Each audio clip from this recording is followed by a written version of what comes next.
बुराइयां फैली हुई हैं समाज में, वो कैसे दूर हो? सत्संग के द्वारा ही इन बुराइयों को दूर किया जा सकता है। और फिर भी सत्संग कैसे, चाहे तो भजन के माध्यम से हो या किसी कथा के माध्यम से, तो वो भी उसमें कैसे, राम कथा, मतलब राम के जीवन का चरित्र, राम की मनोहर कथा। वो मनोहर कथा कैसी है, वो कैसी है, वो एक गंगा, मतलब क्या है कथा, वो भी कैसी है, गंगा, गंगा के समान। गंगा 3 बताई गई हैं।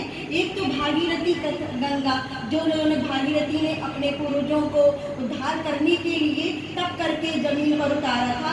दूसरी गंगा क्या बताई गई है, एक शंकर जी ने भगवान शंकर ने पार्वती जी को एक रामायण कथा, राम की कथा को बताया था। उसमें भी उन्होंने कहा था ये राम कथा कैसी है, एक गंगा के समान है। गंगा क्या करती है, पापों को धोती है और मन को निर्मल कर देती। तो राम कथा भी कैसी है कि हमारे पापों को दूर करती है, हमारी दुष्प्रवृत्तियों को दूर करके हमारा मन निर्मल कर देती है। तो कथा कैसी, भगवान जब शंकर जी पार्वती जी कथा सुना रहे थे तो उन्होंने पार्वती जी की तारीफ करते हुए भी कहा था कि धन्य धन्य गिरवर राजकुमारी, धन्य धन्य गिरवर राजकुमारी, तुम समान नहीं गोपिकारी, तुम समान नहीं गोपिकारी।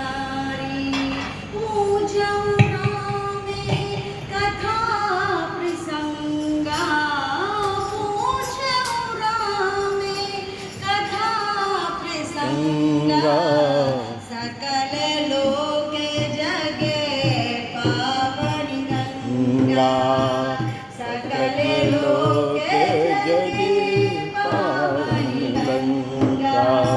तो भगवान शंकर ने भी पार्वती जी से तारीफ करते हुए कहा था, हे पार्वती तुम तो बहुत धन्य हो, क्योंकि तुमने राम कथा की पूछा है और ये कथा कैसी है, राम कथा की है, और तुम तो बहुत धन्य हो, और ये तुमने लोक मंगलकारी कथा को ये हमें पूछा है, तो तुम बहुत ही धन्य हो। तीसरी कथा गुरुदेव ने आज के समाज को देखते हुए, समाज के ध्यान को रखते हुए प्रज्ञा पुराण की कथा का वर्णन किया।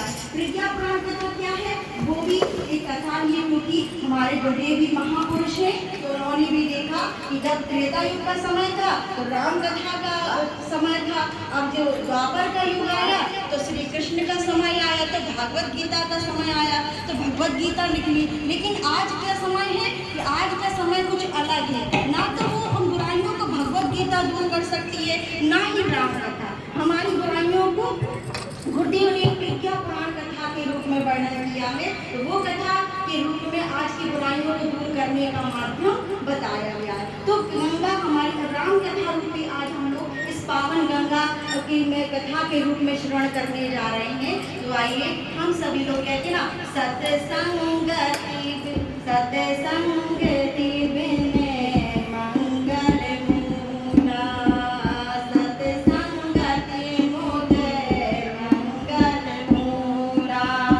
मतलब सत्संगति माने सत्संग, संतों का संग, पारस परस धातु सुहाए, बिन सत्संगे विवेक न होई, पारस परस धातु सुहाए। मतलब बिन सत्संग के बिन क्या होता, कुछ नहीं होता। तो सत्संग हमारे जीवन में हमारी प्रवृत्तियों को दूर करने का माध्यम बताया गया है। अब क्या है, कथा क्या करती है, कथा हमारी नजरों को, तो नजरों में जो पर्दा लगा होता है, जो पाखंड का, जो समाज के समाज बुराइयों का जो पर्दा लगा हुआ है, उस सत्संग कथा के माध्यम से, वो भी कैसे सत्संग के माध्यम से श्रवण हो रहा है, इस कथा के माध्यम से हमारी नजरों का पर्दा हटाना है। कहते हैं ना कि नजरें तेरी बदली नजारे बदल गए, नजरें तेरी बदली नजारे बदल गए,